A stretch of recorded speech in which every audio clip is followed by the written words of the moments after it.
Dober večer, v novi sezoni oddaje Smo dobri gospodarji. Novomeška Krka je v prvih 6 mesecih prodala za več kot 565 milijonov evrov izdelkov in storitev oziroma 7% več kot v enakem obdobju lani ter ustvarila 90 milijonov evrov dobička, kar je sicer nekoliko manj kot v lanskem prvem polletju. Prodajo so povečali v regijah, kjer vidijo priložnost tudi v prihodnje. Tako največji trg ostaja regija Vzhodna Evropa. V prvem polletju so v Krki prodali za 36,5 milijona evrov več kot v enakem obdobju lani in tako v skupini prodali za dobrih 565 milijonov evrov izdelkov in storitev. V regiji Slovenija dosegajo 8% prodaje, brez Term Krka pa prodajo doma le še 5% zdravil na recept ali brez recepta. V prvi polovici tega leta je nam prodaja zdravil na recept in brez recepta v Sloveniji padla za dodatnih 10%. Seveda zahvaljujoč neprestanem zniževanjem cen v Republiki Sloveniji, ki ga izvajajo bodisi Ministrstvo za zdravje ali pa zelo zavzeto tudi Zavod za zdravstveno zavarovanje Republike Slovenije. Po drugi strani moram reči, da smo v prvi polovici tega leta v primerjavi z enakim obdobjem lanskega leta zmanjšali v Sloveniji tudi prodajo storitev Term Krka, in sicer za 6%, to se pravi suma sumarum, smo realizirali v Sloveniji za 9% manj prodaje. Ima pa Krka med proizvajalci oziroma ponudniki zdravil na slovenskem trgu še vedno daleč največji delež, 11,7%, delež drugega največjega podjetja pa je 7%. Enako prodajo kot v enakem obdobju lani so zabeležili v jugovzhodni Evropi, a Colarič pričakuje, da bo indeks rasti ob koncu leta boljši. V regiji Vzhodna Evropa, kamor sodijo države nekdanje Sovjetske zveze brez baltiških držav, smo mi povečali prodajo kar za 25% v prvi polovici letošnjega leta, in sicer gre za zelo velika povečanja na trgu Ruske federacije za 24%, tako da smo mi beležili prodajo 114 milijonov evrov prodaje v Ruski federaciji, kar predstavlja 20% naše celotne prodaje. S tem, da smo v Ukrajini povečali prodajo za 25%, za nekaj 10% v Kazahstanu, Uzbekistanu. In prav Vzhodna Evropa v novomeškem farmacevtu izpostavljajo kot trg z največ priložnostmi za rast in razvoj. V regiji Srednja Evropa pa so zabeležili 12% znižanje prodaje, a to je zgolj začasnega značaja, pravi Colarič. Indeksi se popravljajo in bodo ob koncu leta bližje 100, je prepričan. Glavni problemi, ki jih imamo, so na Poljskem. Tam beležimo zmanjšanje prodaje v prvi polovici leta za nekaj več kot 15% glede na enako obdobje lani, in pa na Madžarskem. Potem v vseh državah v prvi polovici tega leta rastemo, še najbolj, predvsem absolutno gledano na Češkem, pa potem na Slovaškem, in tudi rastemo v vseh baltiških državah. 23% rast pa so zabeležili v zanje še eni zelo pomembni regiji, Zahodna Evropa in čezmorska tržišča. Lahko tudi rečem, da smo zelo lepo rasli v Nemčiji, Skandinaviji, Veliki Britaniji, z Irsko, v Beneluxu, na Portugalskem, in da imamo indekse prodaje nekako okoli 100 na velikih trgih, kot je Francija, Italija, to se pravi na tržišče, kjer smo mi tudi v zadnjih mesecih formirali svoje podjetja in kjer izvajamo marketinško-prodajne aktivnosti. Izrazito so rasli na arabskem polotoku, predvsem v Iranu in Iraku. Da so dosegli tako veliko prodajo, so morali, predvsem zaradi pritiskov držav po znižanju cen, prodati precej več, če so želeli ohraniti indekse, poudarja Colarič. V prihodnje tako pričakujejo rast predvsem na trgih vzhodne in zahodne, pa tudi srednje in jugovzhodne Evrope.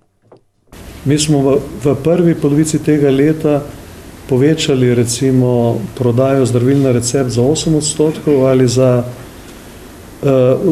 oziroma dosegli kar 474 milijonov evrov prodaje. To predstavlja kar 84% vse Krkine prodaje. Temu sledijo izdelki brez recepta, dobrih 52 milijonov evrov, kjer se je prodaja nekoliko zmanjšala zaradi sezonskosti teh izdelkov, ki jih prodajamo brez recepta, ampak seveda se bo to do konca leta spremenilo v pozitivno smer. Nekaj manj kot 3% njihove celotne prodaje predstavljajo zdraviliško-turistične storitve. Med izdelki prodajo največ zdravil za zniževanje krvnega tlaka in holesterola. Kljub povečani prodaji pa so dobički manjši. Ker so bili pritiski cen, kot sem govoril, na določenih trgih izrazito visoki. Mi smo pod črto končali z 90 milijoni evrov dobička obdobja, kar je še vedno seveda rezultat, ki je za 3 odstotne točke nižji kot v enakem obdobju lani, ampak rezultat, ki ga je v današnjih razmerah potrebno tudi doseči. Letos so pridobili tudi prve registracije za 5 novih izdelkov v 13 oblikah in jakostih. Prav tako so v tem obdobju na različnih trgih po vsem svetu za 64 izdelkov pridobili dodatnih 320 novih registracij. Za vlaganje in naložbe so v prvih 6 mesecih namenili 58 milijonov evrov, skupaj pa bodo letos v ta namen porabili 200 milijonov. Do konca leta, kar smo najavili tudi na skupščini, nekako pričakujemo, da bo ta znesek vlagan, ki je planiran na nivoju 200 milijonov evrov, nekaj nižji.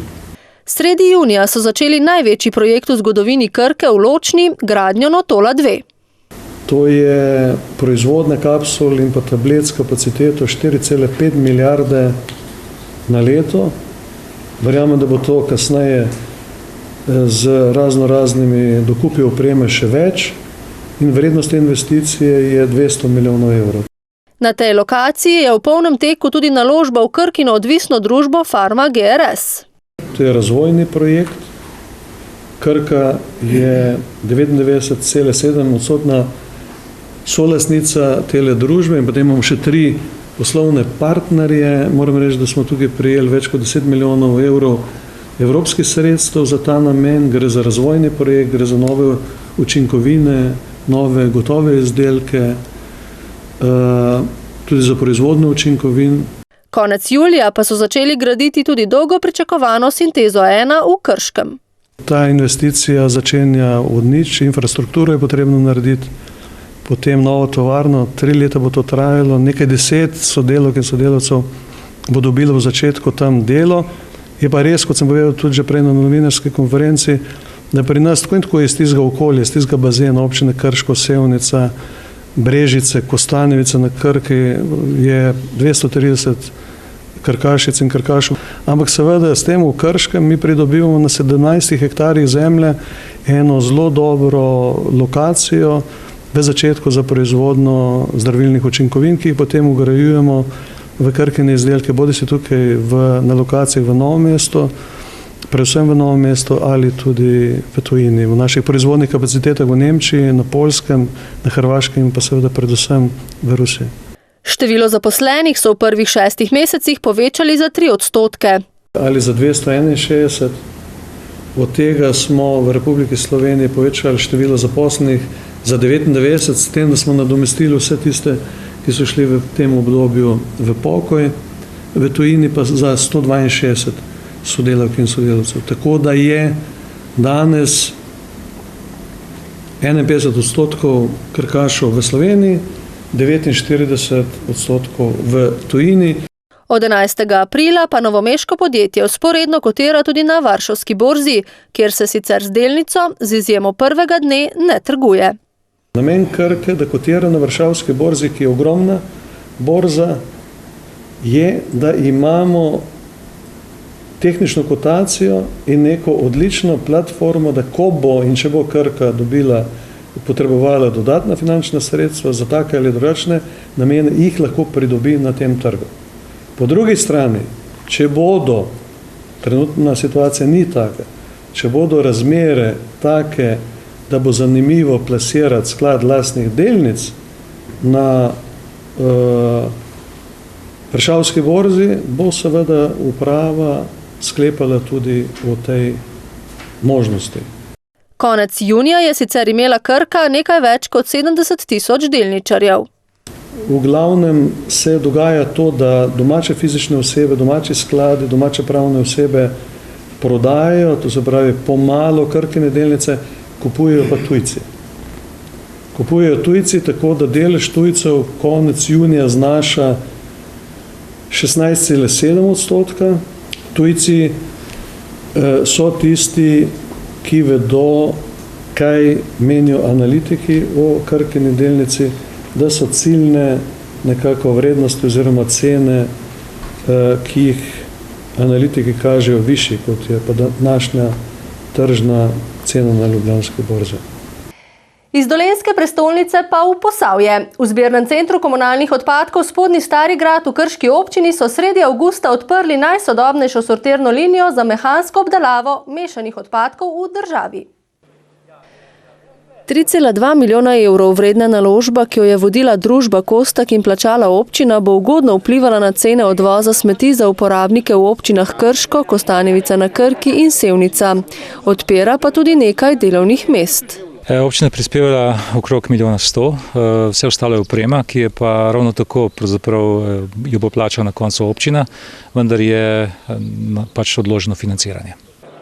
Objekt v velikosti 1450 kvadratnih metrov površin z opremo, ki jo je izdelalo krško podjetje Vili Štadler, je zrasel v rekordnem času. S ponosom lahko rečemo, da je poteklo komi leto pa pol od momenta, ko je padla ideja, da bi se na področju Posavja organizirala mehanska obdelava odpadkov. Od takrat do danes, ko ga odpiramo, rečemo, da smo uspeli postaviti en zelo kvaliteten sistem ravnanja z odpadki. Takšen trajnostni sistem, kakšen se zahteva, je zahteva sodobnega časa. Evropska zakonodaja namreč ne dovoljuje odlaganja neobdelanih mešanih odpadkov. Naša sortirna linija trenutno ima dovoljenje za obratovanje 15.000 ton letno obdelati mešanih komunalnih odpadkov. Lani, predlani je preokvirno na občini Krško bilo 9.000 ton odpadkov pobranih. Ta naša sortirnica bo za kompletno Posavje lahko ponudila obdelavo mešanih komunalnih odpadkov in v prvi fazi bomo verjetno imeli nekaj 50% samo odlaganja, govorimo o striktno mešanih, a naša želja, da pridemo do 30% se bo samo odložilo, vse ostalo, da bo se uporabilo ali kot nova surovina, pomeni reciklaža in podobno, ali kot nadomestno gorivo. Kostak je sosednji občini že povabil k sodelovanju. Iz občine Sevnice se približno 70 do 80% odpadkov in tako pripelja na to prekladalno postajo, katera je odzad nas in posem od tukaj ti mešani komunalni odpadki prevažajo na Cerod. Pomeni, da je sam en umestni korak, pa bomo lahko čim manj tega odlagali, tako da menim, da bomo se uspeli z njimi dogovoriti. Občino Brežice smo tudi povabili k sodelovanju. Po Kostakovih izračunih bo zaradi sortirnice za tretjino manj končno odloženih odpadkov, kar bo imelo vpliv na višino položnic za odvoz smeti. Ta naša investicija nam prav v tej fazi omogoča, da ne povišujemo ceno pobiranja, odvoza in odlaganja odpadkov, to pomeni kompletnega postopka, ker smo mi tukaj še vključili, to pomeni tu obdelavo odpadkov. Na ta način bomo minimalno odlagali na Cerodu 1, to pomeni tam, kjer je kot občina Krško vključena v sistem ravnanja z odpadki, a istočasno bomo iz razpoložljivih surovin, ko se bojo tukaj dobili, zaradi manjših stroškov prevoza, prišli do tega, da bomo približno enako ceno, kot je do sedaj bilo obdržalo gospodinjstvo še naprej. Novo sortirnico so si ob odprtju ogledali ljudje iz vseh koncev Slovenije, ni pa bilo najbližjih sosedov, prebivalcev krajevne skupnosti Spodnji Stari Grad, Spodnja Libna. Bojijo se namreč, da bo večja obdelava mešanih odpadkov povzročila več smradu, ki je zanje že zdaj nesprejemljiv. Direktor Kostaka odgovarja, da bodo strli tudi to težavo. Kompletni zbirni center Spodnji Stari Grad, kater se tukaj zdaj trenutno urejuje, je po sistemu dvofazni in smo že v pogovoru in dogovoru z lokalnim prebivalstvom, to pomeni z krajevno skupnost Spodnji Stari Grad in Spodnja Libna, in povedali, od momenta, ko se dogovorimo, ko začne ta sortirnica delati, bo poteklo približno maksimalno 1 leto, da zapremo, da ne zapremo, nego da v zaprti prostor postavimo nadzorovano obdelovanje bioloških odpadkov, to je našo kompostarno, katera je največji povzročitelj smradu trenutno. Istočasno se maksimalno trudimo vsemi drugimi ukrepi, da v tem času, to pomeni približno enem letu, bo minimalno smrdelo ali pa da bi se poslabšali pogoji življenja naših prebivalcev, kateri na koncu konca sobivamo na tem prostoru. Tehnologija odzračevalnih filtrov bo odvisna od denarja, ki jim bo za to drugo fazo na razpolago. Drugi del investicije, kateri bo je še 1,5 milijona. V smislu tega iščemo, ali bomo se vključili v kakšno od evropskih finančnih strukturnih skladov, kateri nam pomaga sfinancirati to investicijo, ali pa bomo jo samostojno naredili. Odvisno od tega, kakšni bojo viri financiranja, bo tudi zahtevnosti tehnologija te same. S tem, da v enem in drugem primeru bo tehnologija, katera bo čez biofiltre onemogočala vpliv na okolje smradu. To pomeni, da bo ves zrak iz kompostarne šel čez biofilter in kot takšen bo obdelan prišel ven in smradu bo minimalno. Krški primer sortirne linije naj bo dober zgled drugim regijam, je povedal minister za kmetijstvo in okolje Franc Bogovič. Pravzaprav se je vse zastavilo še pod njegovim županovanjem, preden je postal minister. Računsko sodišče je v svojih poročilih, ki je že večkrat pregledalo področje ravnanja z odpadki, bilo vedno zelo kritično in opozarjalo na ključne probleme, ki se pojavljajo v našem sistemu. In eden ključnih problemov je bil tudi pomanjkljiva infrastruktura in pa predvsem infrastruktura, ki bi v veliki meri tudi ločila komunalno zbrane odpadke in omogočila dobro recikliranje teh odpadkov, to, kar je tudi osnovna usmeritev v okviru evropske politike. In tudi takšne investicije, kot je ta tu v spodnjem Starem gradu, so zagotovo pot v pravo smer in infrastruktura, ki bo resnično omogočila to, da se bodo odpadki tudi obdelali čim bližje izvoru in da se bo tudi, če hočete, po terminologiji Računskega sodišča preprečil turizem slovenskih komunalnih odpadkov, ki se je v preteklih letih dogajal. Kot je znano, so posavske občine z belokranjskimi in dolenjskimi partnerice v Novomeškem centru za ravnanje z odpadki, ki sortirnice za mešane odpadke še nima. Čeprav jo Krško zdaj ima, občina iz Ceroda ne izstopa, pravi župan Miran Stanko. Mi ostajamo v projektu Cerod, se pravi Cerod 1 je tako ali tako že v teku nekaj let, Cerod 2 pa je ravno kar v podpisu, aneks, s tem, da je tudi Ministrstvo za okolje je spoznalo oziroma je zahtevalo revizijo tega projekta, namreč prvotna dimenzija projekta, se pravi gre za podoben projekt oziroma objekt sortirnice in mehanske obdelave odpadkov, je projektiran za cirka 65.000 enot oziroma 65.000 ton smeti na leto. Realni pokazatelji kažejo, da bi bila realna količina cirka 40.000 glede na celotno območje, se pravi, ki ga obsega Cerod. Tako da je ta korekcija zdaj ravno v teku in čim bo to korigirano, se pravi ta projekt korigiran, takrat bomo tudi mi podpisali aneks 4, ki to omejuje. Skratka, mi smo v tem projektu in tudi z njim nadaljujemo. V občini Šentjernej pa nadaljujejo projekte na področju vodooskrbe, saj pospešeno posodabljajo vodovodno omrežje.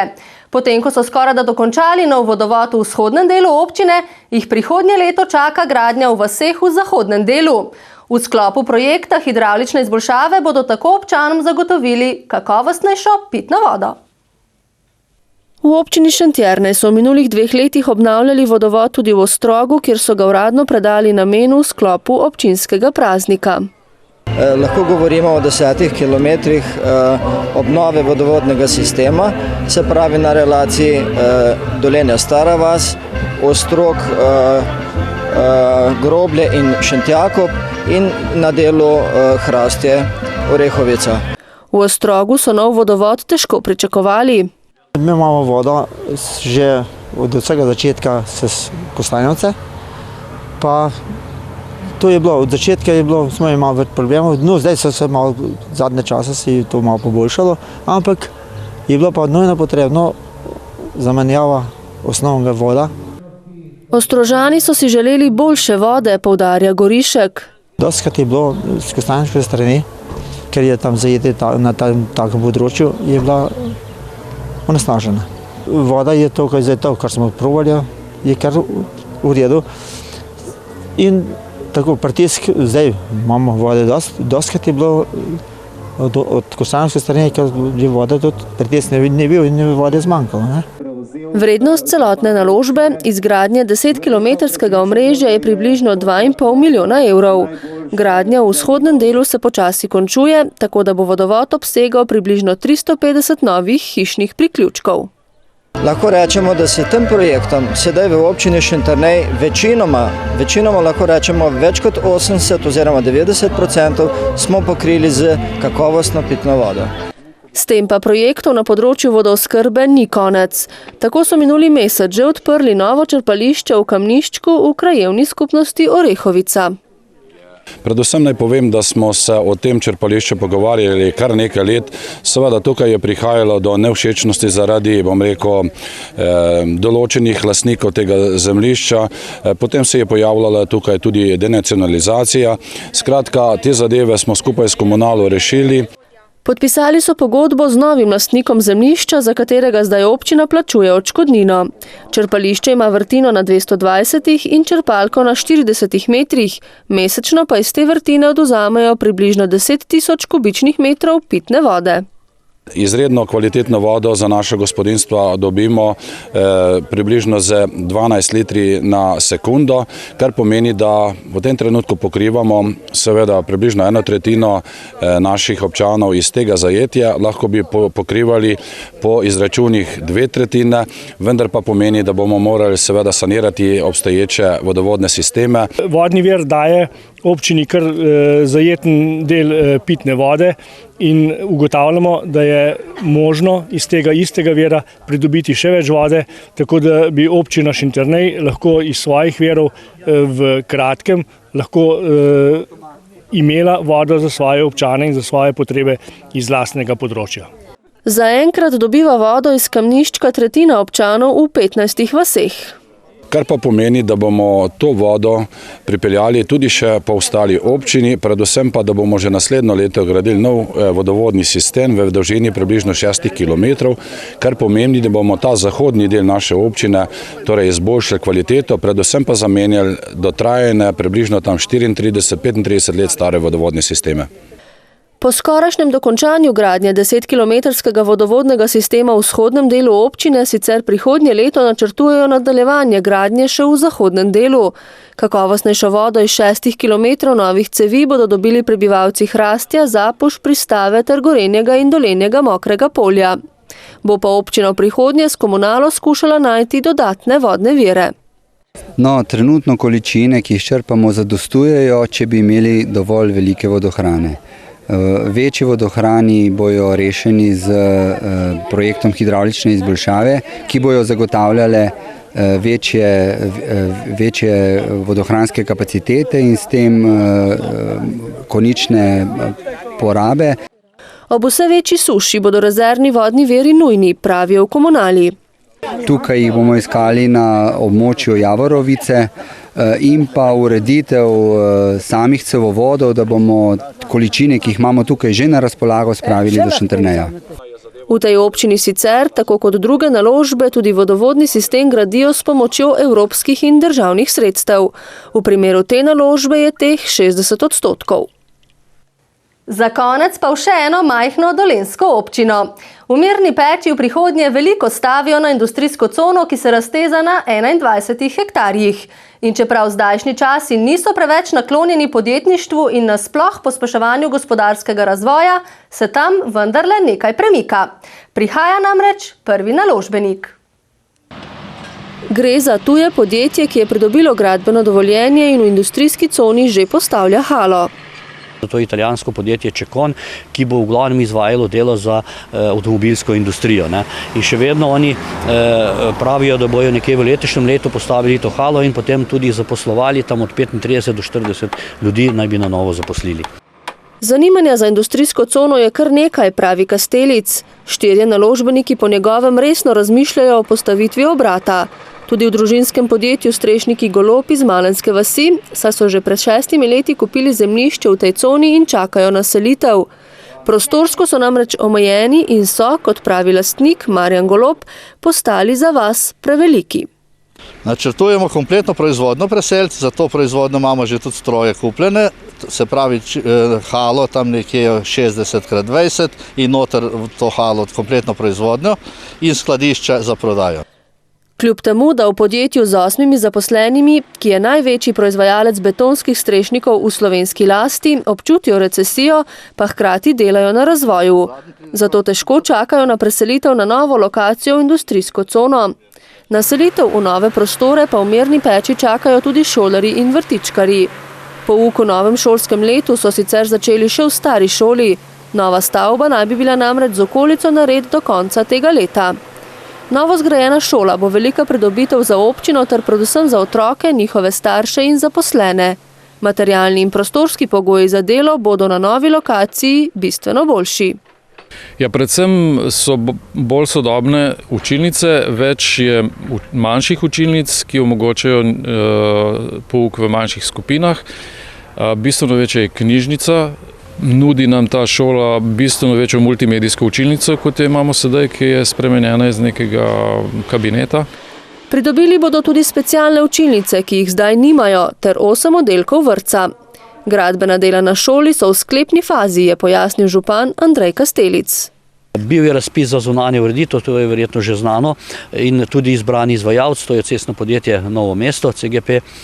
In tudi ta dela potekajo glede na dinamiko, ki je bila tudi predvidena. Tako da v svoji šoli se že vidi, da se tudi zunanje ureditev že nekako izvaja. A pred preselitvijo v novo šolo bo treba še veliko postoriti, dodaja. Pridobiti oziroma izpeljati do konca razpis za notranjo opremo je bil izpeljan, vendar pritožba je bila v tem času tudi uvedena in tako da je revizijska komisija mora potem to odločiti. To zna kar nekaj zavleči. Občina se je za to naložbo, ki bo brez notranje opreme stala približno 4,7 milijona evrov, zadolžila za 1 700 000. Financiranje države je 40%. To je bilo vse, kar smo pripravili v prvi oddaji po poletnih počitnicah. Z jesenjo pa že prihajajo nove zgodbe, ki jih bodo izpisali gospodarstveniki in jih bomo objavili v naši oddaji. Z vami bomo vnovič prihodnji torek ob isti uri in na spletni strani vaskanal.com. Lahko noč!